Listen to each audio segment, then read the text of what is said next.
Hello! Also, congratulations to anyone that got onto the JET program this year. You should probably already know, probably for a few weeks by the time I post this, if not a month. I'll probably meet some of you if you're placed in Hyogo. I got a comment on a recent video in which I talked a lot about how schools work in Japan, and it was something along the lines of I just got on the JET program and I'm looking to soak up as much content like this as possible. I've been thinking a lot recently about what I didn't know before I came here, or what I was surprised to learn, or what I couldn't find videos on, that kind of thing, when I was preparing for the JET program, and I'm going to try and make videos on those topics. So if you're an incoming JET, then I would encourage you to subscribe. Yep, self-promotion over. And one of those was, I had no idea kind of like what my teaching schedule would be like, how many hours I would spend teaching, or like what grades I'd be teaching and that kind of thing. Obviously this is going to vary very much from school to school and prefecture to prefecture, but this is my experience anyway. So here's a copy of my timetable from last year. I'll just focus in on that first for a hot second. You can pause it if you like. But I'll talk you through it. I've scored out just teacher names, by the way, because you can never be too careful with privacy, I guess. So I'll talk you through the layout and then what that's been like for me. Now I'll show you my new timetable that I'm about to start teaching on. So up at the top here you have my name and then some kanji, which just means timetable. Then you can see at the top here, these 5 kanji are the days of the week. I highly recommend you learn those just because it's really useful for like schedules and stuff, because for example with this new term, since my supervisor left with all of the teaching changes, I don't have a direct supervisor, so no one is really my go-between and no one's given me much stuff in English, so I'm working a lot of stuff out for myself, and those kinds of simple kanji really help to know. Yep. And then down the side, 1st, 2nd, 3rd, 4th, 5th, 6th and 7th period. There are 7 periods in a day. The last period is usually reserved for club activities and stuff, except for on Tuesdays where there are classes for the whole day, which you can see as I had one on that last period.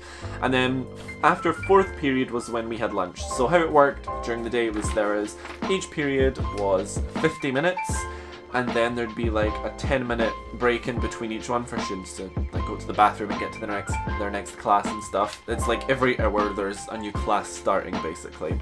And then there's a 45-minute lunch break as well. Obviously, like if you're not teaching, you can eat whenever you want. So I taught 13 classes a week, almost all first years, and then one third year class, which I taught twice a week. With the first year classes, you can see the first number, the 1, just means first year, and then dash like 4 or 2 or 3, whatever, that is their homeroom class. So there was 7 homeroom classes in total, and each homeroom class has 40 students. But I only ever taught classes of 20, so they were split into 2. So you can see, for example, right next to each other here, 2nd period on Tuesday and 2nd period on Wednesday, 1-1 and 1-1. But these 2 kanji here, I recognized them when I first got this timetable, because you see this one as part of time when you're talking about like AM, and this would be with PM. So this is kind of like the first half, the first 20 students of the homeroom class, and this is the second half of that homeroom class.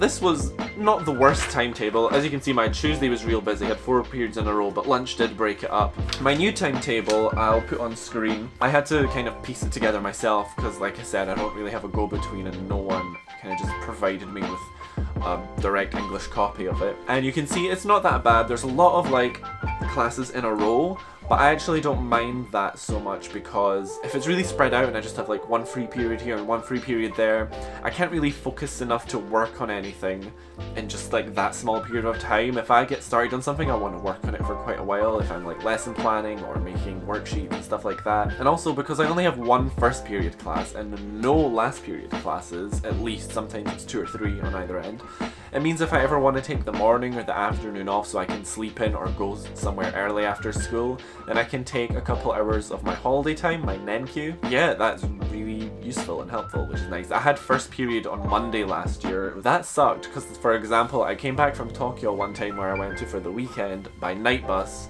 arrived in Osaka at like 6 AM, bailed home to change and ran to school. I was exhausted all day, was not in a very good mood in class, but now if I do that again I can take like the first period or 2 off, so that's good. Oh, also, I've mentioned a number of times that I go to a night school on Friday, so in this timetable here, there is nothing, and there is nothing in my new one as well, but that's because I do have classes that day, but just at a different school. That's just the school's timetable. At night school I teach 3 classes a week, so in total 16. Fast math, I know. So 16 classes a week, almost all first years with 1 third year class. The third year class is optional, so the kids that come to that generally are more engaged and willing, but there have been exceptions, trust me. So at my school, the ALTs don't teach second years, but that's not the case everywhere for sure. I know a lot of my friends do teach 1 or 2 second year classes. So if you found this video useful, go ahead and give it a like, and if you want to see more, then subscribe, and I will see you next time. Bye! I know you want